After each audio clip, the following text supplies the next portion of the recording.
Service in Wilmington has issued a severe thunderstorm warning for northern Delaware County until 8 p.m.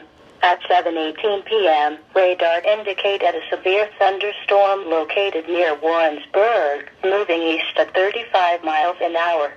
Storm hazards include winds to 60 miles an hour, penny-size hail. Locations impacted include Delaware, Ashley. In addition, Warrensburg, State Route 257 at U.S. Route 36, Radnor, Delaware State Park, Leonardsburg, and Kilbourne are near the path of this severe thunderstorm.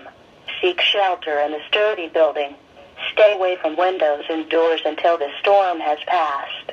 To report severe weather, go to our website at weather.gov/ILN and submit your report via social media when you can do so safely.